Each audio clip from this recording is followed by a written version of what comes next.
y de este impuesto, ya sea pidiéndoselo a los de arriba, ¿no? Esta teoría de crecimiento, o bien imponiéndola de trabajo. Esto es ocupando las tierras de alrededor, o ocupando las fábricas y cerrando todas aquellas que no sirvan para la sociedad. Bueno, yo respeto todas las opciones, pero ya intuyes cuál es la mía.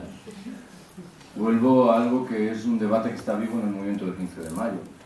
Si tengo que clasificar las dos grandes posiciones que yo percibo en ese movimiento, diré que la primera sostiene que nuestra tarea consiste en formular propuestas en la confianza de que serán atendidas por nuestros gobernantes.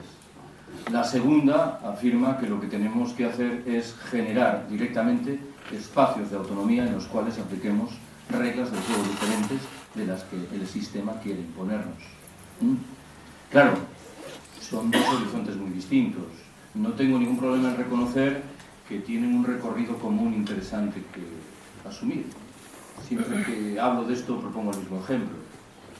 Si alguien me pregunta qué pienso de la propuesta de reforma de la ley electoral, suelo responder francamente que me entra por un oído y me sale por el otro. ¿Por qué? Porque yo no voto. Ahora bien, si alguien me dice, si me pregunta de manera más expresa si la ley electoral en vigor es justa o injusta, afirmo rápidamente que es injusta. Y si pide mi apoyo para solicitar su reforma, yo se lo doy a cambio de algo, de que esas personas no nos abandonen en la tarea de gestionar, de crear, esos espacios de autonomía que antes invocaba, porque yo no tengo ningún motivo para concluir que quien está legítimamente interesado en solicitar una reforma de la ley electoral está en contra de la aparición de esos espacios de autonomía.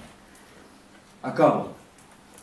La gestación de espacios de autonomía es, a mi entender, imprescindible. No podemos renunciar a eso. A lo otro, desde mi perspectiva, sí podríamos renunciar. Pero es muy importante que entremos ya en una dinámica diferente, que es, por cierto, el viejo proyecto libertario de construir desde abajo una sociedad nueva. Y que lo hagamos, eso sí, desde la tolerancia con respecto a opiniones dispares, intentando demostrar a través de la propaganda por el hecho, de la acción directa, que lo que estamos diciendo no solo es posible, sino que es claramente mejor que lo que proponen nuestros gobernantes.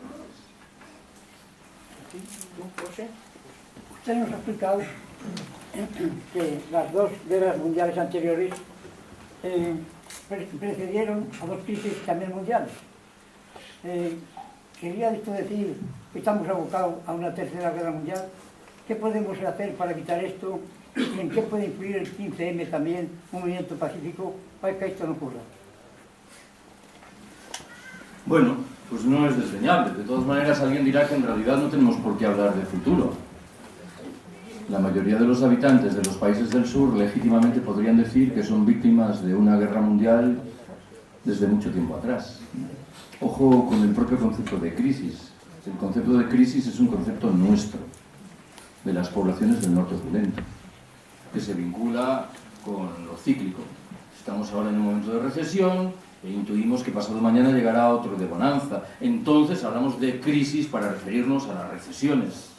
Pero en los países del sur el escenario mental es muy distinto, porque esos vaivenes no se registran. Recuerdo que hace muchos años le pregunté a un amigo, un etólogo uruguayo, cómo llevaban en su país los efectos de la hiperinflación desbocada, el hecho de que por la mañana el pan costase 10 y por la tarde costase 12, y me respondió: bueno, en Uruguay vivimos en una situación de bancarrota estable, que creo que era saludable de definir el escenario.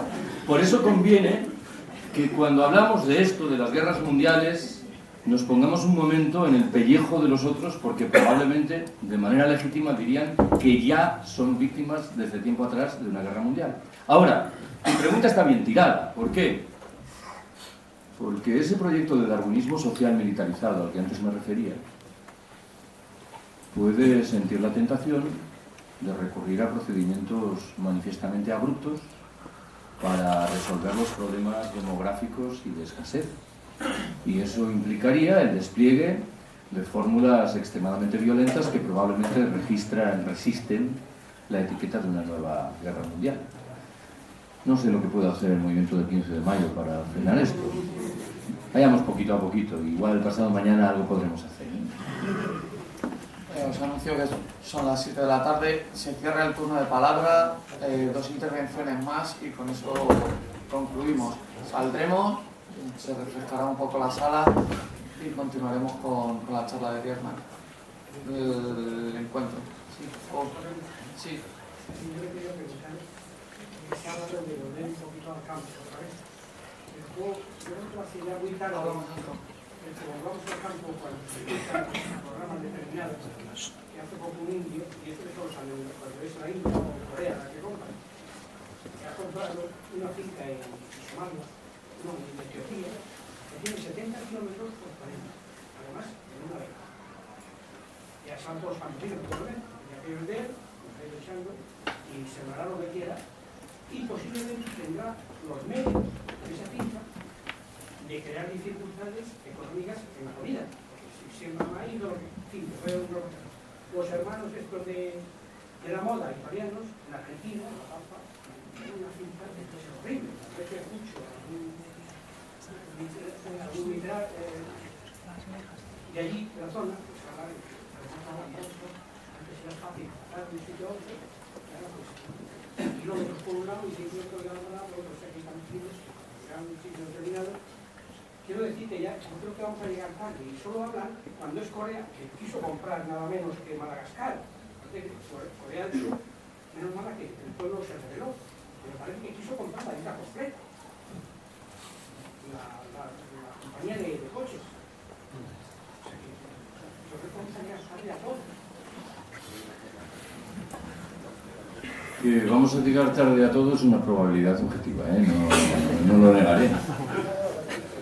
Cuando te escuchaba, me venía a la cabeza un trecho de una vieja canción anarquista francesa del siglo XIX que decía algo así como: bien, vamos a abolir el capital, pero entonces, ¿quién nos va a pagar el jornal el sábado que viene? Esta perspectiva de quien, por un lado, asume el paso principal, pero sigue teniendo la cabeza en el viejo mundo y no se percata de que la irrupción de ese paso principal no es que vaya a resolver mágicamente todos los problemas, pero abre horizontes completamente distintos.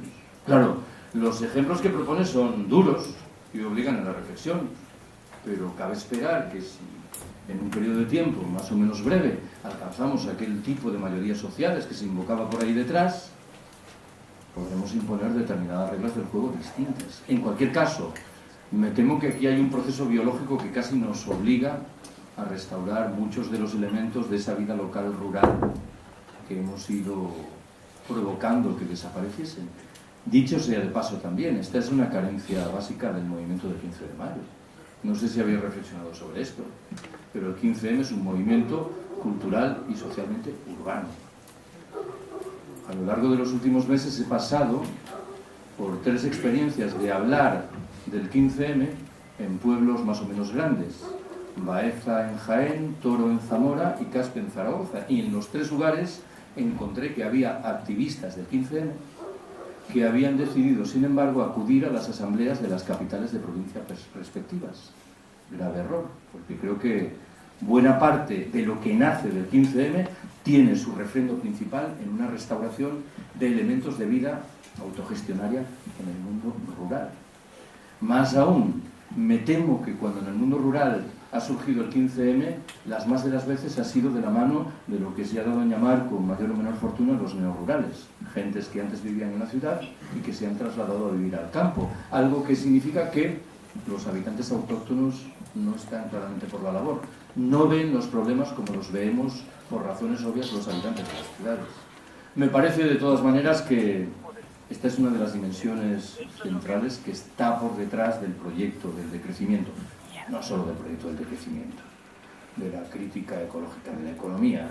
Digamos que hay que desurbanizar y re-ruralizar nuestras sociedades al mismo tiempo que hay que descomplejizar nuestras sociedades. Si somos cada vez más dependientes es porque hemos aceptado sociedades cada vez más complejas. Ramón Fernández Durán, de quien presentaréis mañana uno de sus libros, repetía incansable lo que entiendo que era una extensa paradoja. Decía: muchos de los desheredados del planeta, habitantes de los países del sur, se encuentran paradójicamente en mejor posición que nosotros para hacer frente al colapso que se avecina. ¿Por qué? Viven en pequeñas comunidades humanas. Han mantenido una vida social mucho más rica que la nuestra. Han preservado una relación mucho más fluida con el medio natural y, en último término, son mucho más independientes que nosotros. Creo que es una gran verdad. Creo que podemos concluir aquí. Nada, os invitamos a seguir en la siguiente hora.